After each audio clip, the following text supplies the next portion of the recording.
I was running around the house doing Warner Brothers characters, all that crazy stuff.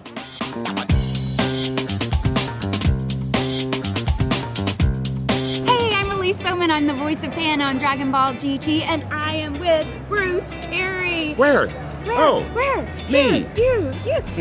And this is Anime Adventures, the show where I bring you interviews with anime voice actors. We are at KamehaCon. We are. 3. It's been a big time. It has. It's been amazing. Just great to be back.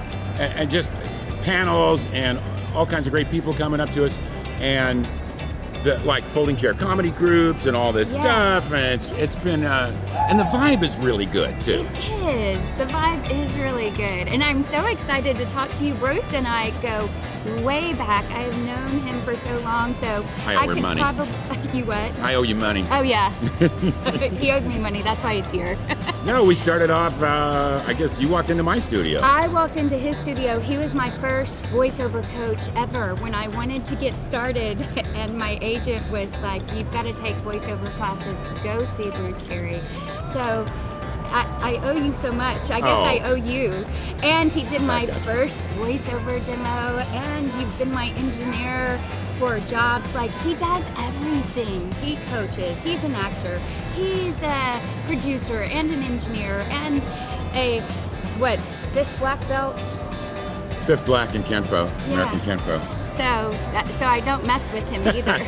She's a green belt in something. Advanced purple belt in Taekwondo. Okay, well, cool. But anytime I try to brag, he's like, yeah, whatever. No. But let's talk characters.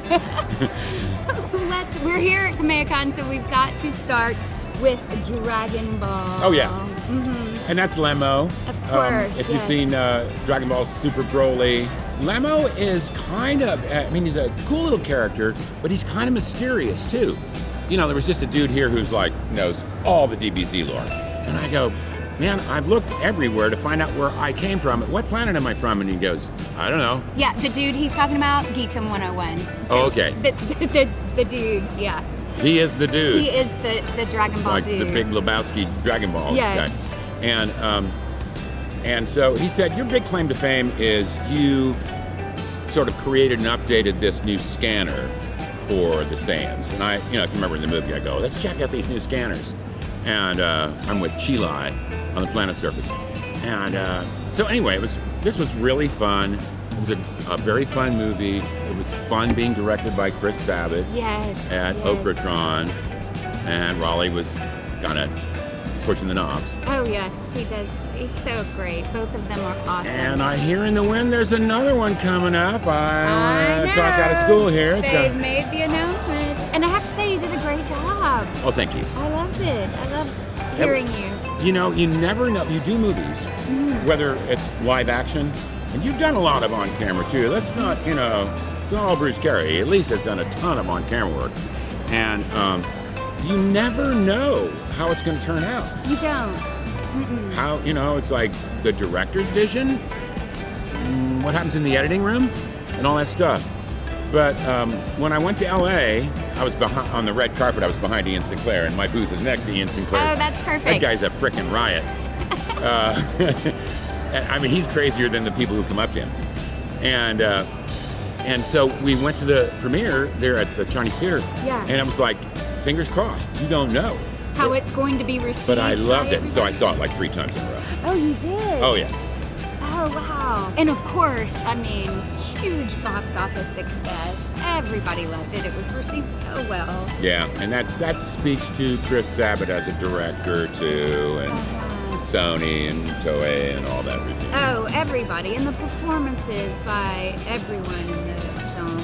Yeah. You bet. Yeah. Big fun. Hope there's another one soon. Yes, can't wait. Okay, let's talk about this guy. Silver's Rayleigh. So, the Dark King.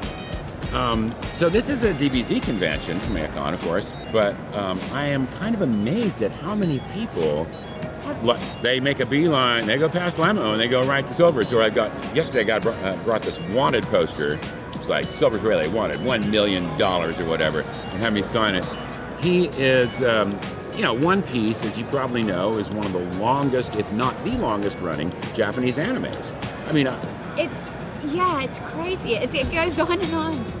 Some voice actor who's also in there, I can't remember her name, but she came up to me yesterday. She goes, "Oh yes, the anime that will never end." Because I went in for a session for that at Funimation just 3 or 4 weeks ago, and now I hear there's going to be a story arc it's a flashback that brings him back. Silver's Rayleigh is this bad but little character, and he's not the biggest guy in the world, but he has hockey. He has this voodoo that he does. No, this is Conqueror's hockey. Yeah. And there's like giant monsters. He just goes, or I'll sidekick him too. But he's very low key. In fact, in those sessions, sometimes I'll say to the director, "Hey, do you want this bigger?" He goes, "No, it's Rayleigh. He's cool. Yeah. Pull it back." Let's hear it. A Silver's Rayleigh. This is Conqueror's hockey. He's just kind of like right here. And everything is very, it doesn't matter if my hair's on fire. I'm very cool. Okay. And he can handle anything. Yeah. And he's training, some people say Luffy, character's Luffy. And he sort of passes the baton to Luffy as like the big hockey guy. He's teaching him the powers. And I think the last episode I did was like 940 something. That's crazy. It's been on a long time. Yeah. And but what a great show. That guy has a real cult following. Wow, that's so cool. Silvers. I love that people are talking to you about this at a Dragon Ball convention. Yeah. Well, it's always a treat when I see Bruce. So I've had one client for 10 years. This is a commercial client. And so they always want Bruce to do the engineering and production of the spots. And so it's a riot every time I go into his studio, and we always have so much fun and end up talking about, we get done with the client and then chat about life. Is it jujitsu that you do? What? I do taekwondo. What's yours? It's American Kenpo. Oh, Kenpo, okay. Grandmaster Ed Parker founded this in California years ago, but yeah, it's just known as American Kenpo. Okay, but tell me, like switching back into the acting role, you actually started as a morning DJ, right? Well, I actually started as a kid actor. Oh, as a kid I mean, how far back do we want to go? When men crawled out of the vocal slime, or?